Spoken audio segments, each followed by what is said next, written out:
Example number 1, show that each angle of rectangle is right angle. Show that each angle of right angle is each angle of rectangle is a right angle. Okay, तो देखिए, अब देखिए इसके लिए बच्चों सबसे पहले आपको क्या पता होना चाहिए, मैं आपको बताऊं। इसके लिए सबसे पहले आपको रेक्टेंगल की डेफिनेशन पता होनी चाहिए, है ना। देखिए इसके लिए सबसे पहले आपको रेक्टेंगल की डेफिनेशन पता होनी चाहिए, तो ध्यान से सुनिए बच्चों। रेक्टेंगल क्या होता है, what is rectangle? So the answer is a rectangle is a parallelogram in which one angle is right angle. ध्यान से सुनिए, रेक्टेंगल एक ऐसा पैरेललोग्राम है जिसमें वन एंगल क्या है, राइट एंगल है, जिसमें कोई एक एंगल 90 डिग्री होता है, उसको हम रेक्टेंगल बोलते हैं। तो एक ऐसा पैरेललोग्राम, ये डेफिनेशन लगेगी यहां पर, याद रखिएगा, ठीक। एक ऐसा पैरेललोग्राम जिसमें वन एंगल आपका क्या होगा, राइट एंगल, यानी कि 90, उसको हम क्या बोलेंगे, उसको हम क्या बोलेंगे, पैरेललोग्राम। ओके, तो यानी कि गिवन क्या है आपको, ये गिवन है, ये गिवन है आपको, A B C D is a parallelogram and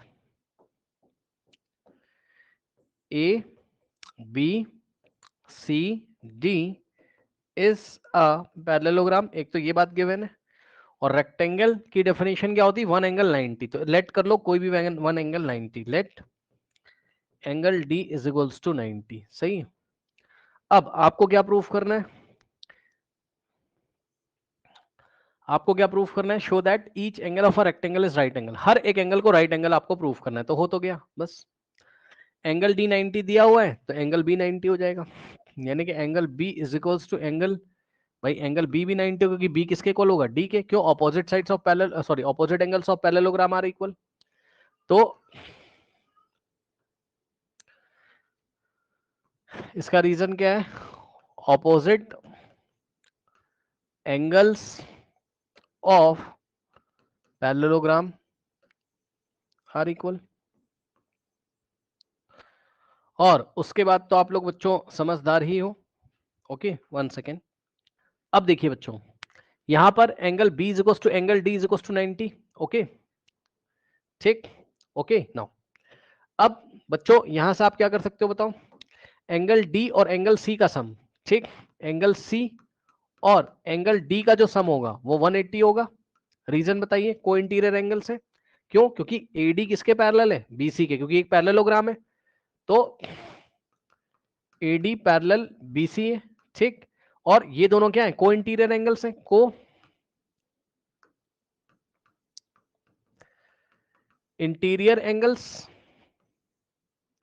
तो देखा बच्चों आपने, सी और डी का सम 180 है, सही है ना। और डी, डी आपको क्वेश्चन में कितना दिया हुआ है, 90 एक तरीके से। तो बच्चों डी की वैल्यू आपने 90 रखी, तो सी प्लस और डी की जगह 90 इज इक्वल्स टू 180। सही है, तो 90 उधर जाएगा, सो एंगल सी का वैल्यू 180 माइनस 90 कितना हो जाएगा, 90, ठीक। सो एंगल सी कितना हो गया, 90। तो ये 90 हो गया, और ऑपोजिट डायरेक्शन, मतलब इसका जो ऑपोजिट एंगल होगा वो भी 90, यानी कि angle A is equals to angle C. सही है।